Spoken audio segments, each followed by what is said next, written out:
Assalamualaikum warahmatullahi wabarakatuh. Hai, halo Sobat Sasio. Perkenalkan, nama saya Seza Nadia Putri dengan nomor absen 30. Saya Siti Aizia, nomor absen 31. Saya Nasir Abdullah, nomor absen 21. Saya Faiz Amelia Putri, nomor absen 10. Saya Atal Krisdafa, nomor absen 5. Baik teman-teman, di sini kami dari kelompok Parsons akan melakukan sesi wawancara dengan berbagai macam narasumber dan pastinya dengan berbeda kelas. Dengan topik utama kita yakni catcalling. Selamat menonton. Hai, halo Sobat Sosio. Nah, teman-teman, di sini di sampingku aku membawa salah satu narasumber atau yang akan kita wawancarai nantinya terkait catcalling. Nah, boleh dikenalin nih Kak, siapa namanya, dari kelas mana dan asal sekolahnya? Halo, jadi nama saya itu Alamanda Nurina Faiha dari kelas 11-3. Asal sekolah saya dari SMA 2 Bangkalan. Oke, Kak Alamanda ya? Iya.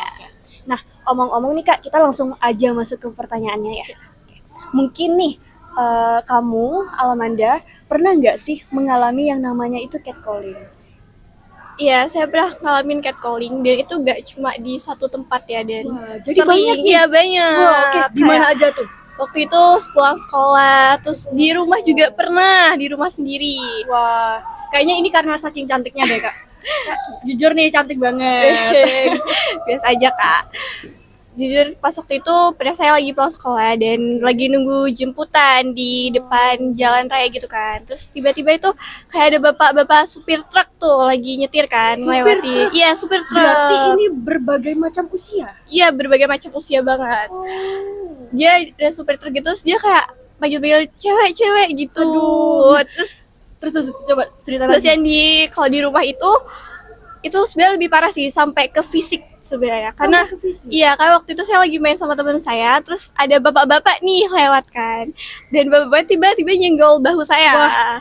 Itu beber risih banget sih. Risih banget sih ya. Iya. Nah, perasaan kakak tuh gimana sih Kak? Kayak udah mengalami yang sudah dipanggil-panggil kiu-kiu cewek, apalagi main ke fisik. Iya. Gimana perasaannya? Jujur yang sampai ke fisik itu saya beneran takut sih, takut kayak dia apain atau megang-megang area yang lebih privasi lagi. Karena kita cewek. Iya.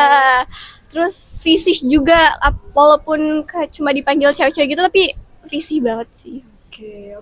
Kita lanjut ke pertanyaan selanjutnya, teman-teman. Menurut Alma, apa yang melatar belakangi pelaku untuk melakukan catcalling tersebut?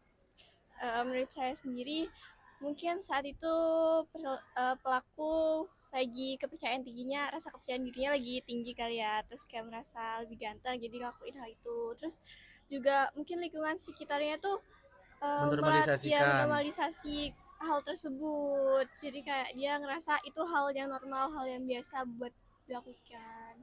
Terus apakah pengalaman catcalling tersebut sangat berpengaruh bagi di lingkungan Kak Alma? Pengaruh konflik mungkin ya. Iya. Kalau pengaruh konflik sih kayaknya gak ada sih, karena saya juga reaksinya tuh waktu itu diam aja, tidak bereaksi yang berlebihan. Tapi kalau konflik secara batin diri saya sendiri itu ada. Saya jadi kayak ngerasa kurang percaya diri, terus takut, was-was. Terima kasih. Jadi waktu itu Alma dirangkul kan? Ya. Nah, itu apa yang kamu lakuin waktu catcalling itu terjadi? Reaksi saya waktu itu kan bapaknya tuh sebenarnya lagi sambil jalan gitu kan, dia langsung pergi.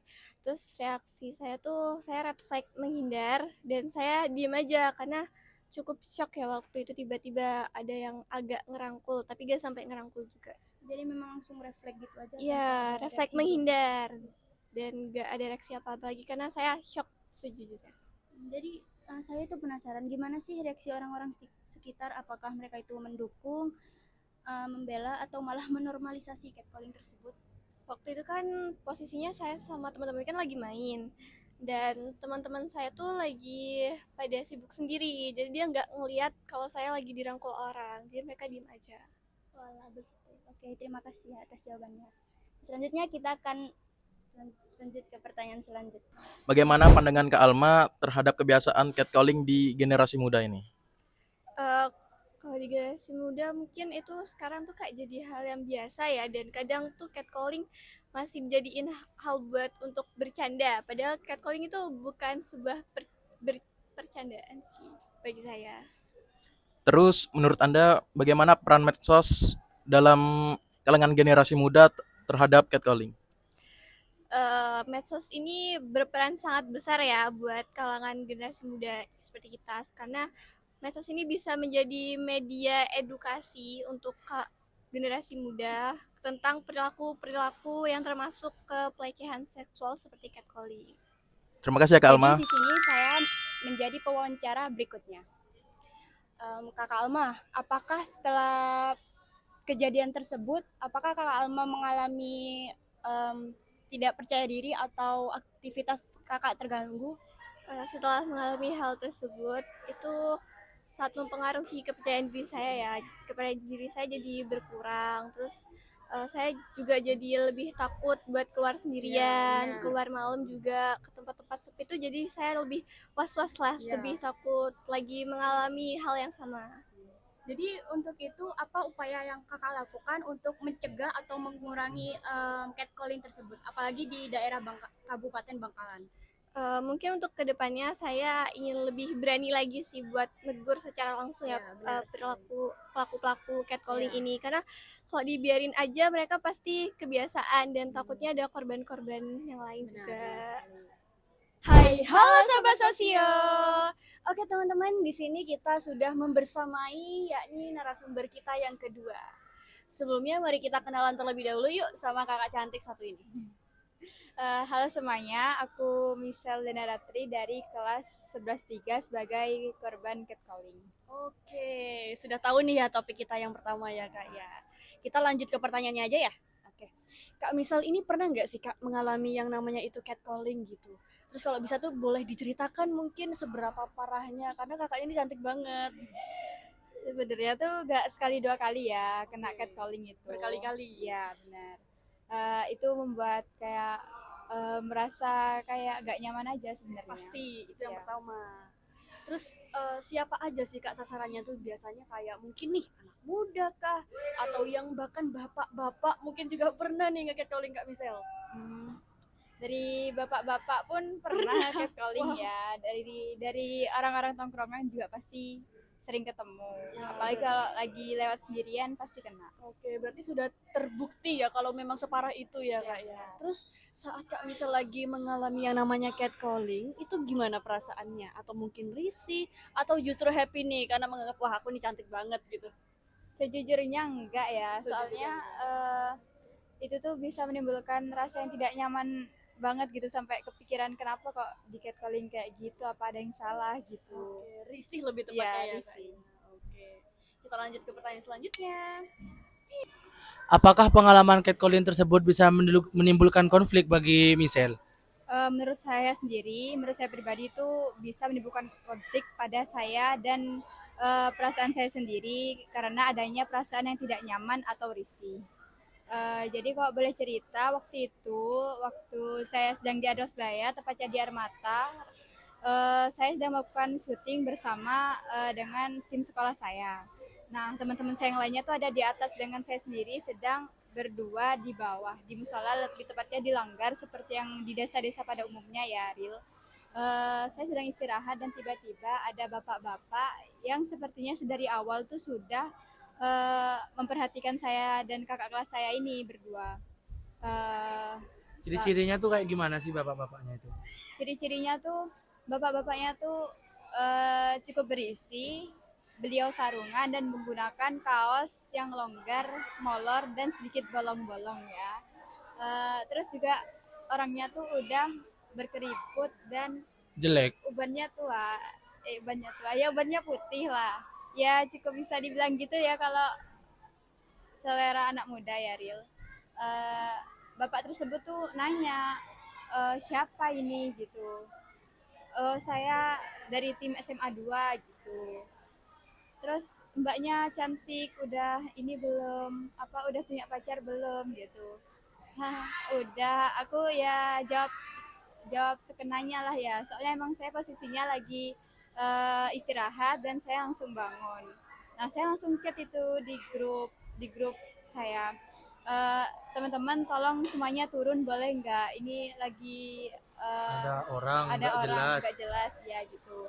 Terus ya udah kan, terus bapaknya tuh tiba-tiba, bentar-bentar ya, kamu kalau nikah sama saya mau nggak? Dan kayak gitu bapaknya, kan saya kan jadi kayak Kaget. kaget ya, soalnya sepertinya kok dari ciri-cirinya aja udah terpaut cukup jauh Tua. ya. Terus danya itu bapaknya langsung lari ke warung depan dan minta kertas ke orang warung itu dan kembali ke saya minta nomor saya dan alamat saya. Orangnya tuh so asik, kamu bangkalan mana gitu. Terus saya kan merasa tidak nyaman ya. Sama Jadi kakaknya dikasih. enggak, kakaknya coba minta bantuan di grup, kakaknya yang ngechat gitu. Terus akhirnya saya juga nulis di kertas yang diminta itu, saya nulis Jalan Cuno ya, Jalan Cuno, tapi itu bukan alamat saya yang sekarang kan pastinya. Terus juga ngasih nomor, itu pun nomornya saya acak, bukan pakai nomor saya pribadi. Setelah kejadian itu tuh cukup Kaget. kaget dan juga merasa tak nyaman pastinya. Lalu pada akhirnya juga teman-teman saya yang dari atas pun turun semua dan mengusir bapak tersebut. Mungkin bapak tersebut tuh merasa kayak terkecam ya, jadi akhirnya beliau pergi. Sekian, terima kasih. Jadi di sini saya akan melanjutkan pertanyaan sebelumnya. Jadi misal nih, Michelle terkena catcalling lagi. Itu apa yang akan Michelle lakukan kalau catcalling itu terjadi lagi? Misalnya catcalling itu terjadi ketika saya sedang sendiri, pasti saya akan membiarkannya dan lebih baik untuk saya bergegas lebih cepat saja biar tidak ada di sekeliling mereka. Tapi kok saya sedang bersama teman-teman saya atau bersama orang tua saya, pasti saya akan menegur.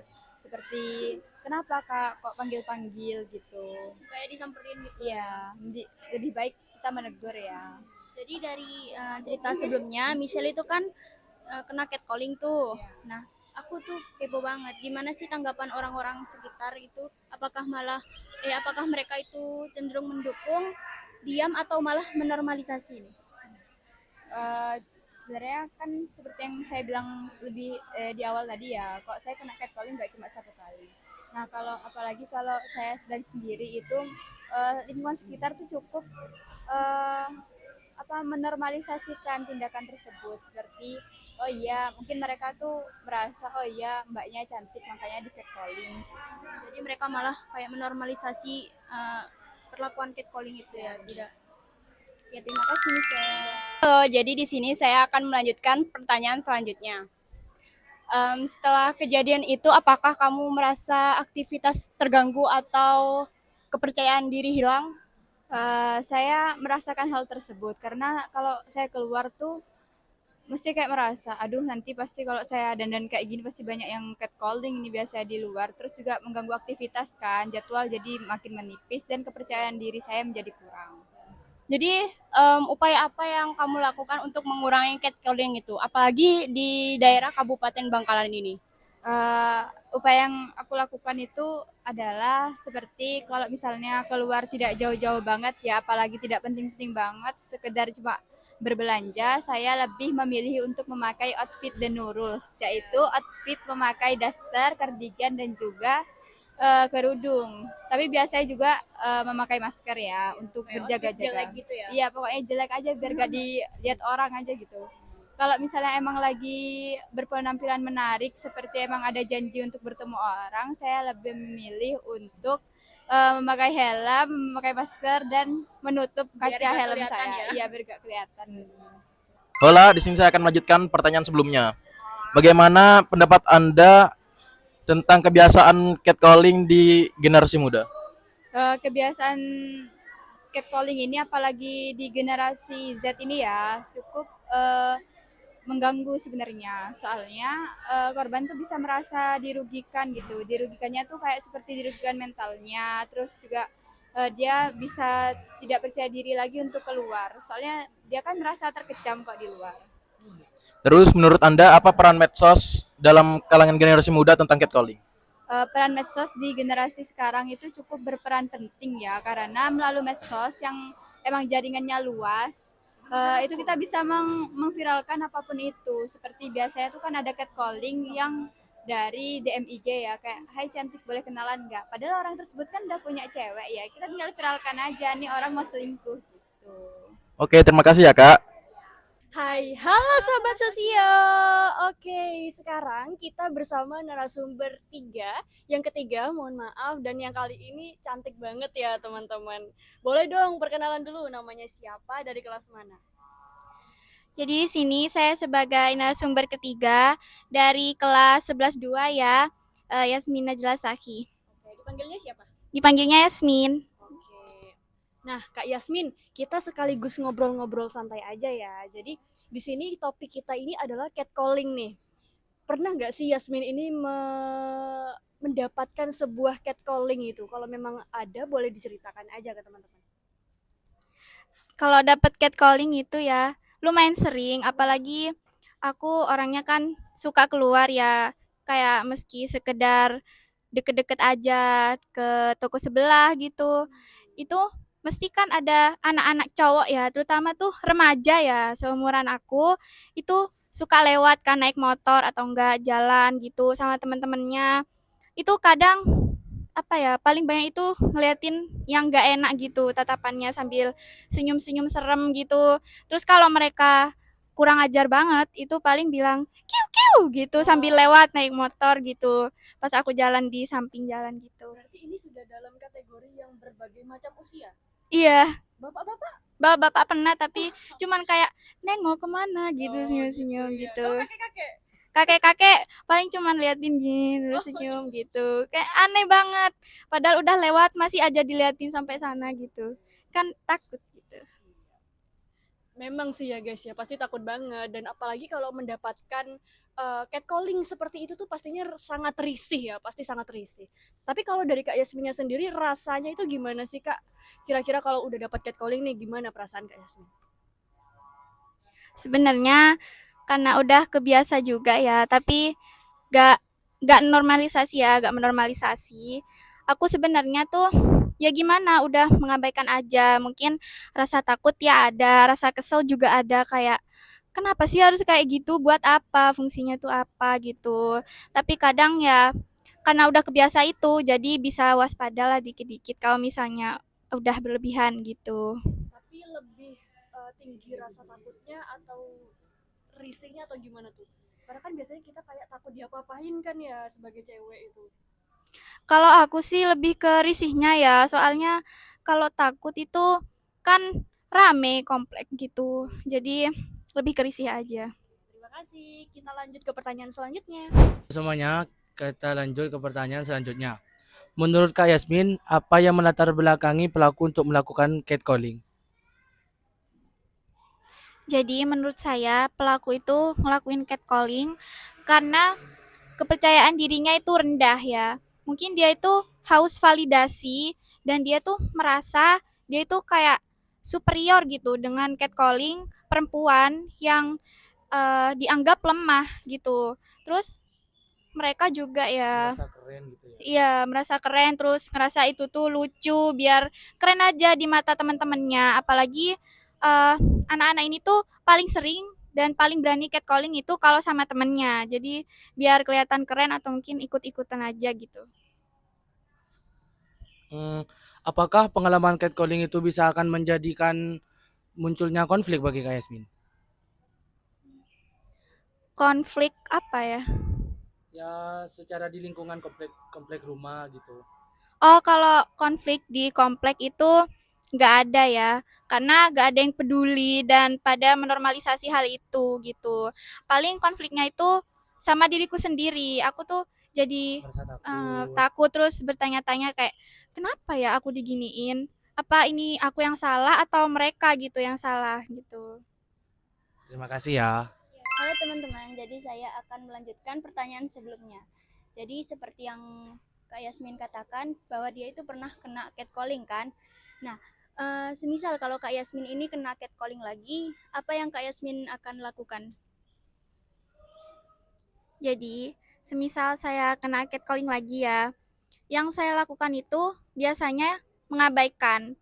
Karena kenapa? Kalau mereka itu terus di kayak apa ya, diladenin gitu, pasti bakal tambah parah. Terus kadang ada yang berani sampai kayak nantangin balik gitu. Karena gak mau ada konflik yang lebih lanjut gitu ya. Mungkin aku bakal ngabain aja atau kadang suka tatapan sinis gitu ke mereka biar mereka tuh tahu kalau aku tuh gak nyaman dan itu tuh alay, kayak gak pantas gitu dilakuin. Apapun alasannya itu gak pantas gitu. Jadi biar jerah gitu ya. Nah, jadi waktu Kak Yasmin di catcalling ini aku jadi penasaran deh gimana sih reaksi orang-orang sekitar itu, apakah mereka cenderung mendukung, membela, atau malah menormalisasi tindakan catcalling itu. Nah ini nih yang sempat bikin aku bingung ya, karena terutama kan paling seringnya tuh di kompleks perumahan gitu ya.